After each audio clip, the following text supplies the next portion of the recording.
Olá, estudantes do 8º ano. Nesse vídeo vamos falar sobre literatura de cordel. Vamos fazer a leitura de um cordel agora, que é um texto de Francisco Diniz. Literatura de cordel é poesia popular, é história contada em versos, em estrofes a rimar, escrita em papel comum, feita para ler ou cantar. Então aqui nós temos um texto, um poema de cordel explicando o que é a literatura de cordel. A capa é a xilogravura, trabalho de artesão, que esculpe em madeira um desenho com punção, preparando a matriz para fazer a reprodução. Então ali nós temos exemplos de xilogravura, que vem ali na capa ou vem também ilustrando um poema de cordel, né? 7 sílabas poéticas cada verso deve ter, para ficar certo, bonito e a métrica obedecer, para evitar o pé quebrado e a tradição manter. Então tem que seguir ali a divisão silábica de 7 sílabas poéticas, é a regra para a literatura de cordel. A arte e a cultura popular. O cordel é uma manifestação da cultura popular brasileira e está ligada à tradição nordestina. São poemas, pois estão escritos em versos, que abordam uma temática variada. Teve início ainda na Idade Média, nos séculos XII e XIII em Portugal.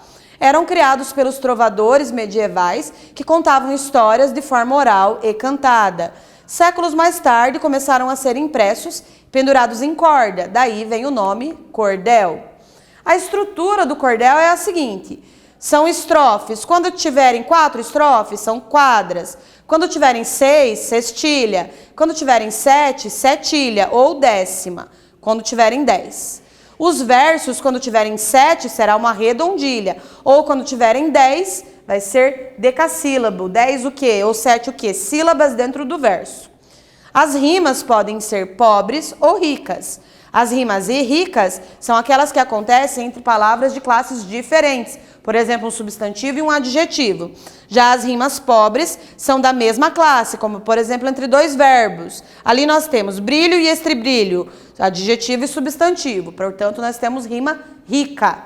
Depois, recebeu e vendeu. São entre 2 verbos, rima pobre. Por que é pobre? Porque é um pouco mais fácil de rimar entre 2 verbos, por isso que é chamado de rima pobre. Não quer dizer que ela seja uma rima melhor ou pior, tá? Vamos fazer o escalonamento agora da estrutura para a gente contar o número de sílabas. Seu doutor só me parece. Aqui a divisão foi feita pelo som. Então não é uma divisão silábica feita como aquela gramatical que a gente fazia lá no início da nossa carreira acadêmica. Que o senhor não me conhece. Olha, observe que nós temos ali que o. Como ele faz um só som, ficou que o senhor.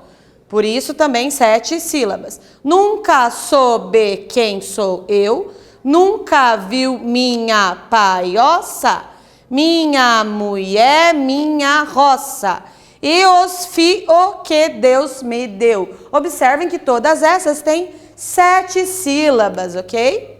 A xilogravura, além dos versos, as imagens são imagens que acompanham os textos e ajudam a contar a história. A técnica mais utilizada para isso é a xilogravura, que permite a imagem ser reproduzida diversas vezes. O gravador entalha o desenho na madeira com ferramentas específicas, como a goiva, o formão e a faca.